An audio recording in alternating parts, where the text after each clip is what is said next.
শয়তান আল্লাহরে চ্যালেঞ্জ দিছে, আল্লাহ তুমি আমারে জাহান্নামে পাঠাবা, আমিও তোমার বান্দা করে লয়ে একসাথে জামাতে ঢুকমু।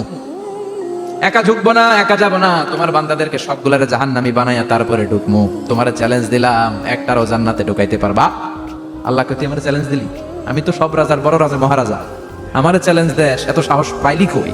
তুই আজীবন ওয়াসওয়াসা দিয়ে পাপ কাজ করাবি, একদিন তাফসীর মাহফিলে এসে আমার বান্দা ক্ষমা চাবে, আমি মাফ করে দেবো, তুই কি করবি? আজীবন অন্যায় করবে, আজীবন পাপ করবে, জুলুম করবে, একদিন চোখের পানি ছেড়ে আমার কাছে কান্নার মতো কান্না করলে আমি সব গুনাহ মাফ করে দেব। এজন্য আল্লাহ বললেন, ইয়া আইয়ুহাল্লাযীনা আমানু তুবু ইলাল্লাহি তাওবাতান নাসুহা। ভুল করেছো, তওবা করো, মাফ করবে কে?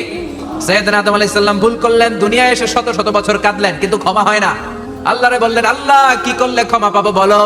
ফাতালাক্কা আদামু মির রাব্বিহি কালিমাতিন ফাতাবা আলাইহি। আল্লাহ বললেন, ও আদম, তোমার কিছু কালেমা শিখাইয়া দেই, এই কালেমাগুলো দিয়ে আমার কাছে দোয়া করো, ক্ষমা করে দেব।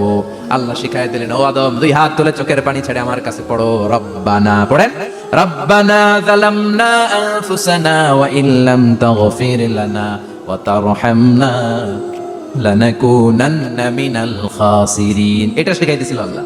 আল্লাহ, আমি জুলুম করেছি, অন্যায় করেছি, ভুল করেছি, পাপ করেছি, তুমি যদি ক্ষমা না করো, ক্ষমা করার কেউ নাই, ঠিক কি না?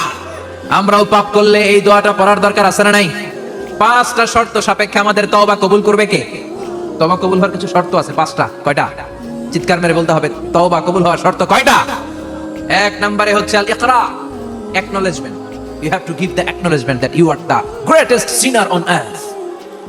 আপনাকে ঘোষণা দিতে হবে যে আপনি পৃথিবীর সবচেয়ে বড় পাপী। 1 নম্বর শর্ত, আপনি বলেন যে আল্লাহ, আমার চেয়ে বড় পাপী নাই, আকাশের নিচে জমিনের উপরে আমি সবচেয়ে বড় পাপী, এমন কোনো পাপ নাই যেটা আমি করি নাই, ঠিক কি না? 1 নম্বরে পাপের ঘোষণা দেন। 2 নম্বরে আন-নাদাম, নাদাম মানে repentance. You have to be repentant for what you have done. আপনাকে অনুতপ্ত হতে হবে, চোখের পানি ছাড়তে হবে। আল্লাহ, আমি লজ্জিত, আল্লাহ আমি নাদান, আমি পিশাচ, আমারে মাফ করে দাও। তার মানে স্বীকার গেলেন কি অন্যায় করেছেন।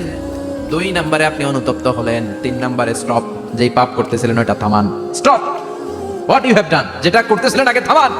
আপনি সুদ খাইছেন, অনুশোচনা আসলো, মাফও চাইতেছেন, আবার সুদও খাইতেছেন, হবে? আপনি ঘুষ খেয়েছেন, তওবা শুরু করলেন, আবার ঘুষও খেয়ে যাচ্ছেন, হবে? থামেন, স্টপ। 3টাকে। 4 number, to hate what you have done, ঘৃণা করতে হবে, যে পাপটা করেছেন মন থেকে ওই পাপটাকে ঘৃণা করতে হবে। 5 নাম্বার শর্ত হচ্ছে to determine that you never repeat this sin again in your life. আল্লাহর ওয়াদা দেন, কমিটমেন্ট দেন যে আল্লাহ, আমার জীবনে পারতপক্ষে এই পাপ জীবনেও করবো না। চিৎকার করে বলেন, ঠিক কিনা?